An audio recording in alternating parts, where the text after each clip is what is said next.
friends, I'm Raja Faisal and today I will be highlighting the echoes of sovereignty and separatist movements of India. How minorities in today's India are crippled and crushed by Modi regime. First of all, I will be highlighting the Sikh religion that is predominantly centered in the Punjab of India and calls for separate land for Sikh religion date back to pre-partition of Indo-Pak. But in the pre-partition, Nehru convinced the Sikh leadership that they don't need to go anywhere. They will be the ones who would create Khalistan for them.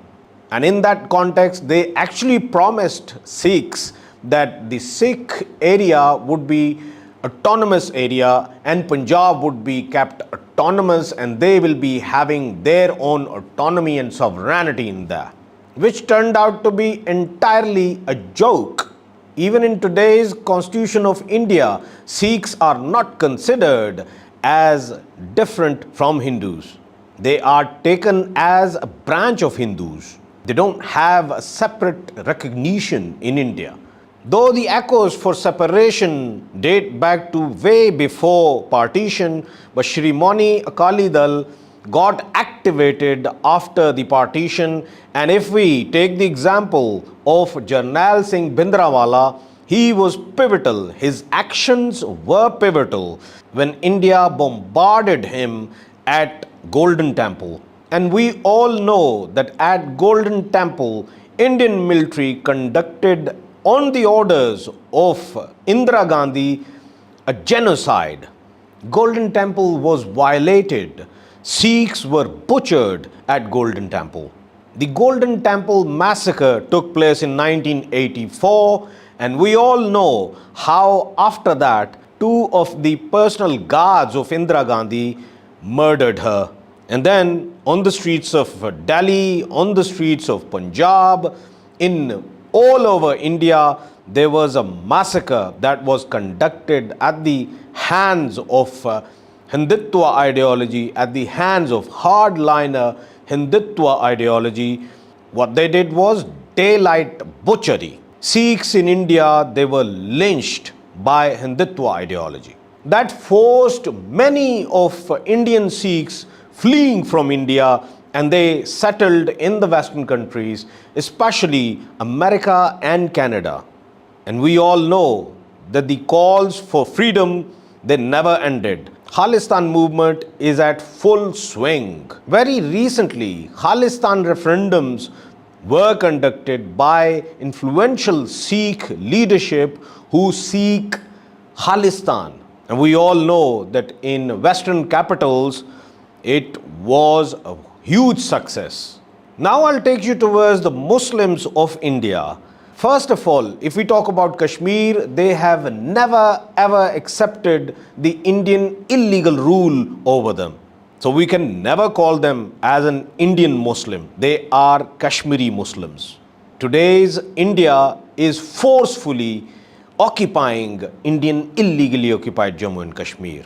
And the presence of rogue Indian military in today's Indian illegally occupied Jammu and Kashmir is considered as one of the most militarized zone of Kashmir. And if we take the presence of Indian military in Kashmir, it is considered as one of the most militarized zone of the world because there is nearly 900,000 Indian rogue military's presence. We all know at the time of partition, British gave a right to all of these states that they can join either India or Pakistan. And that was supposed to take place in accordance to the majority of the religion. And in case of Kashmir, people of Kashmir at that time, they were exactly 80% of Muslims, but their ruler was a Hindu. Maharaja Hari Singh, who wanted to stand with the majority of the people of Kashmir and did not want to accede to India, but the circumstances created by India around him, they were as such that he was made to flee to India so that Indians can influence him. And then we all know that in October 1947, forcefully India made him accede with India. Even he himself knew that it is highly undemocratic of him. Reason being, he was entirely supposed to ask the people of Kashmir whether they want to join India or Pakistan. And as we know that naturally, Kashmir always stood with Pakistan's land of today, but they were forced to accede to India. And then we all know that Indian military started pouring in Kashmir and they occupied it. Half of the Kashmir was freed by Pakistan side with the help of local Kashmiris who wanted freedom. And that struggle for Kashmir is still going on. We all know that in recent past, the indigenous struggle for Kashmir has been at rise. But India keeps on complaining that it is Pakistan that is infiltrating all of these terrorists inside, which is entirely nonsense. Since 1947, the presence of India meant that there was a brute rule of India over Indian illegally occupied Jammu and Kashmir that had forced thousands of Kashmiris to move to Pakistani side of Kashmir. And the very Kashmiris who are on the side of Pakistan, they keep on infiltrating inside Indian illegally occupied Jammu and Kashmir to resist the illegal occupation. So it is all about Kashmiris, the indigenous Kashmiris fighting for their right to self-determination. And even United Nations gives them a right to fight for themselves, because Resolution 47 of United Nations clearly says that Kashmiris have a right to plebiscite. They have a right to decide for themselves, and the Indian rule is forced upon them. Since Modi took power in today's India, we all know the hatred increased within Kashmir for India. The resistance movement is at full swing, but India calls it terrorism. As they say, one man's terrorist is another man's freedom fighter. The resistance movement of Kashmir is nothing more than the freedom fight for their own rights. There is another movement of Muslims inside Assam that is called Muslim Unity Liberation Tigers of Assam. They are active inside Assam, and we all know Assam's borders, they are intact with Bhutan, Bangladesh, and an extension to Myanmar as well.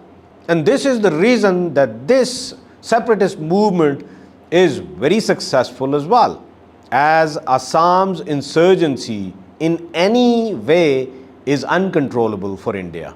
Now, talking about the Christians and the local tribes, they are everywhere, especially in northeast of India. And most important one is Manipur, where we know that there are two major tribes, Kuki tribe and Methi tribe. Kukis are predominantly Christians, whereas Methis, they always align themselves with the center, with New Delhi, with BJP.